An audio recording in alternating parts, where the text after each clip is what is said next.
it's February. First off, who had the worst month of their life in January? Anybody else?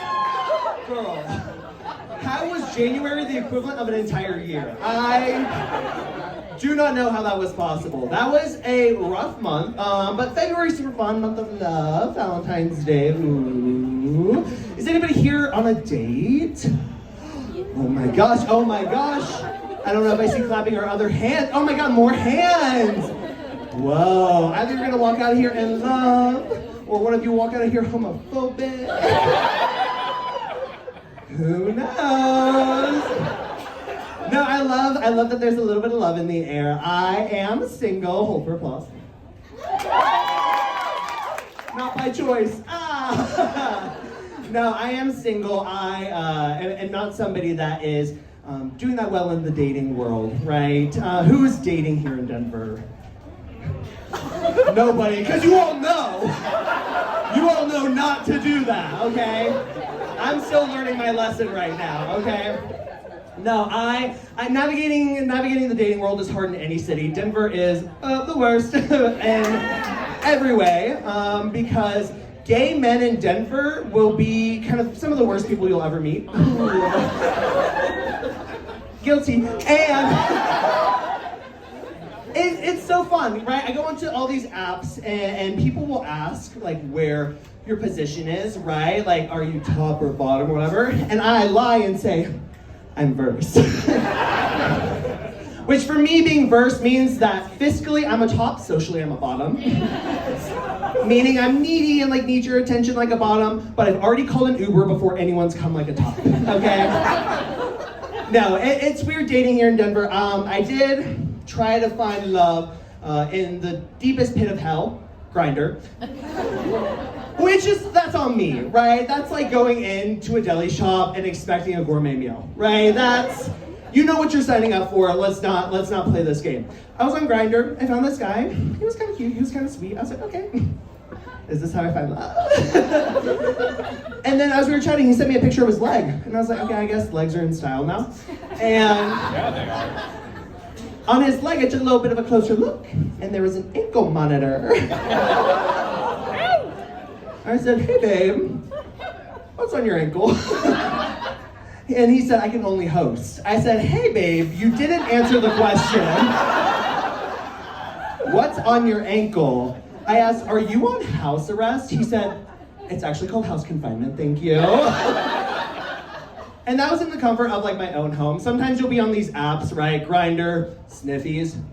I saw a couple eyes light up. I see you, divas. Do not mark this place as a cruising spot, please. But sometimes you'll be on those apps and people will be like, I see you. And you're like, oh my God. It's like a Liam Neeson moment. I'm like, I'm about to be taken, bitch. This is, tell my friends I love them. No, I'm trying to kind of date, kind of not. I'm going through my own little gender identity adventure. Ooh. Meaning it's just a big old question mark, right? Because here I am as a cross-dresser. And I recently learned what a corset was. And I said, oh my God, I have a waist. And I didn't have to work for it. Being a drag queen means that sometimes you'll be in a room where there'll be trans people who are also performers, which is amazing. Clap for trans people. Okay, don't clap that much, okay? No. And so I have a couple of my friends, some of the dolls in the scene, meaning, you know, trans women. And sometimes I'll be in the mirror at the venue being like, oh God, I'm kind of feeling myself. And there'll be like the angel and devil on my shoulder just whispering in my ear like, don't you want to feel this good all the time? Yeah, it's just a little shot. I've got an extra one in my bag. Yeah, do you want a little pill? We can just give you like a little pill. It's like the Matrix. But here's my take. I would take estrogen if it came in low doses and like an Oreo fashion. Like if I could just like pop a sleeve of estrogen Oreos, of Oreos, and just have a couple of the effects, bitch, I'd be down. I would live for that. I was talking at work. I work in a really amazing queer nonprofit and organization. And so, yeah, nonprofits. So I'm poor. God, I'm fulfilled.